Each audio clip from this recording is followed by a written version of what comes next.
America's household debt has soared past $17.5 trillion, leaving millions trapped by minimum payments and rising wealth gaps.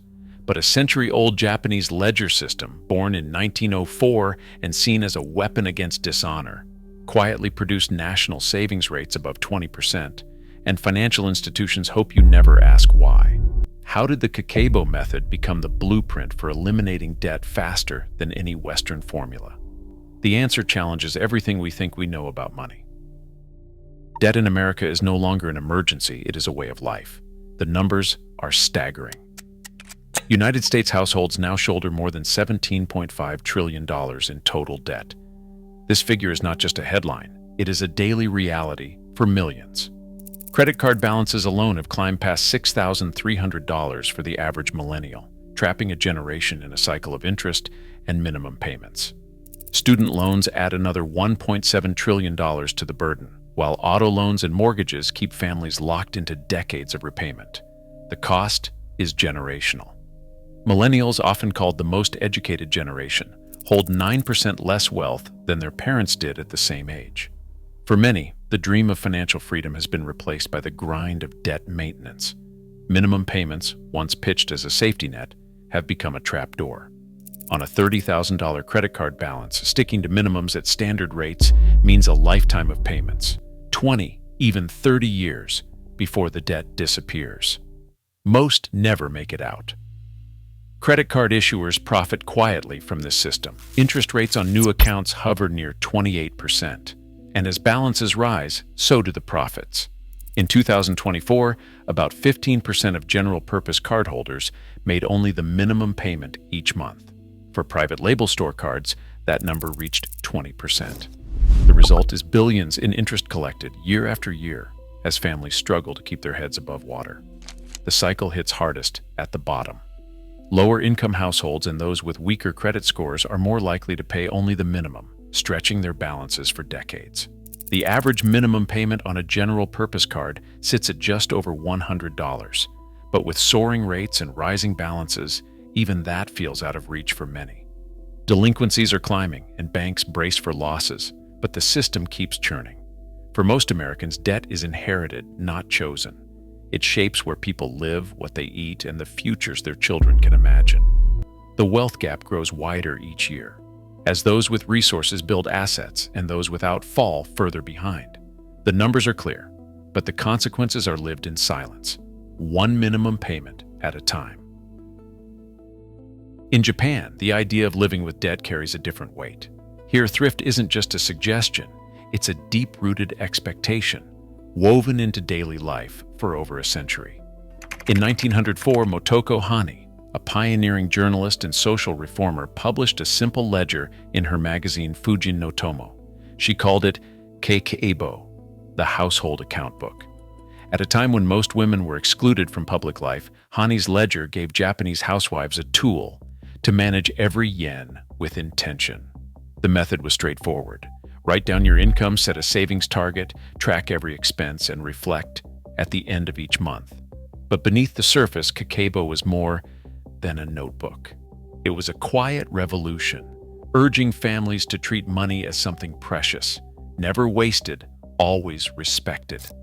In the decades that followed, this mindset became part of Japan's national character. After World War II, the country faced devastation.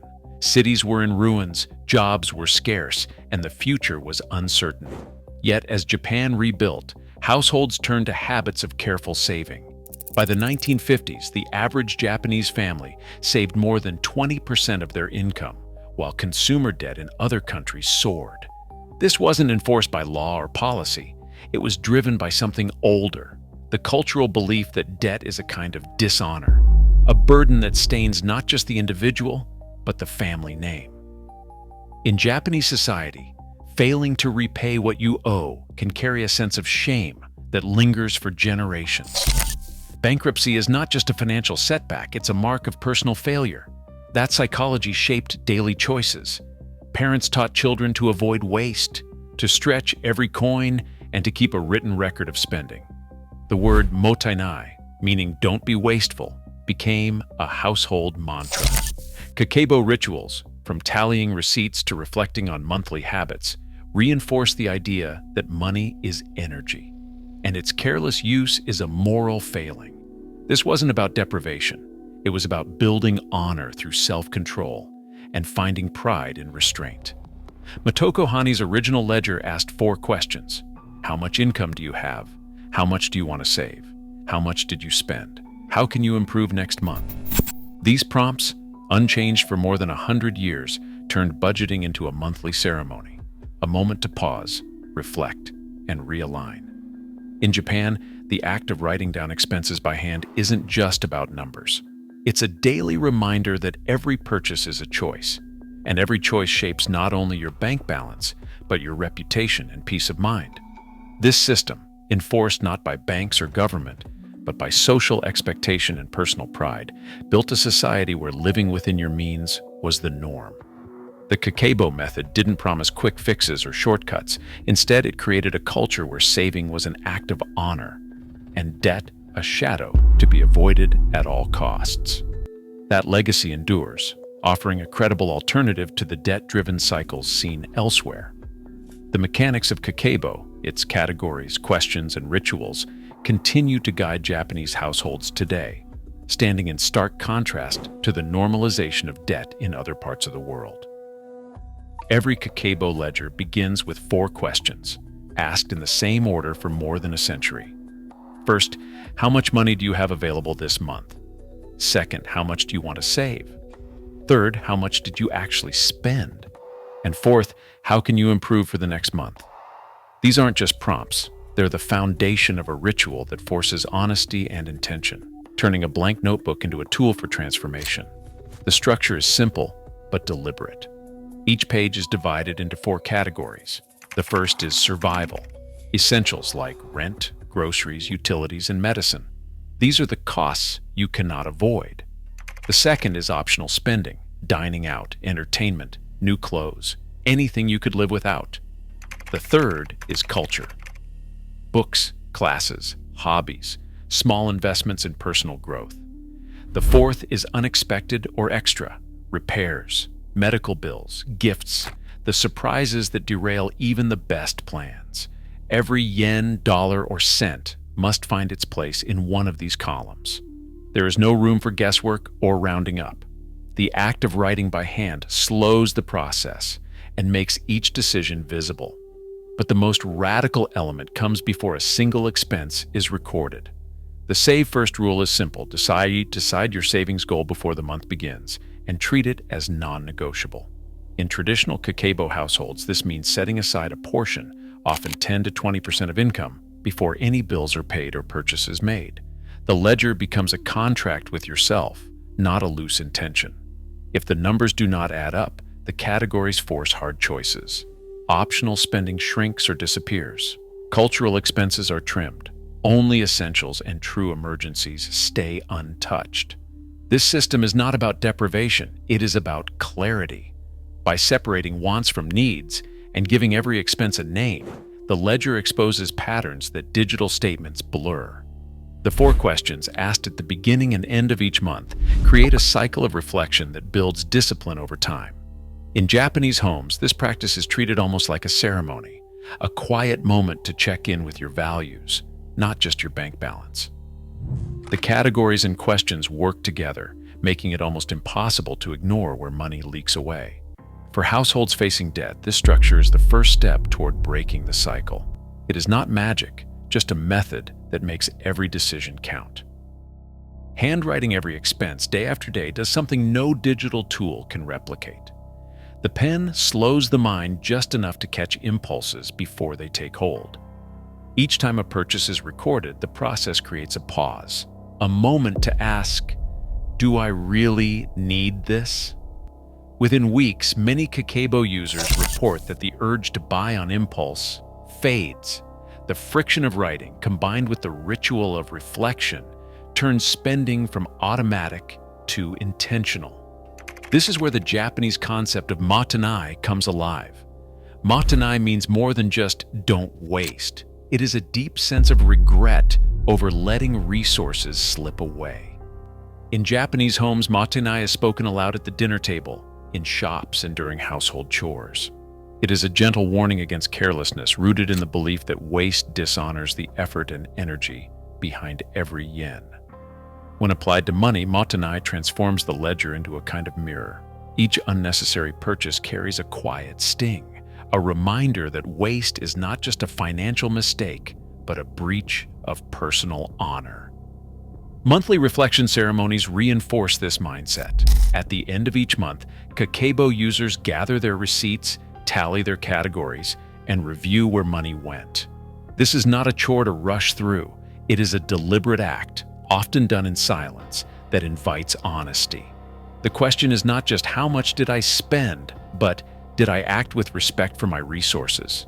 In families, this ceremony can become a shared moment, teaching children that money choices reflect not only on the individual, but on the household as a whole. Over time, the shame of waste and the pride of restraint become powerful motivators. In Japanese culture, honor and reputation matter deeply, and falling into debt is not just a private struggle, but a source of public discomfort. Kakeibo rituals tap into this psychology, making every spending decision a reflection of character. For many, the transformation is visible within a single month. Optional spending drops, essentials take priority, and small savings add up. The habit of mindful tracking, paired with motainai, rewires the brain to see money as energy, not just numbers on a page. This is the quiet force that helps households break free from debt, not through deprivation, but through a shift in values that banks and credit card companies cannot monetize.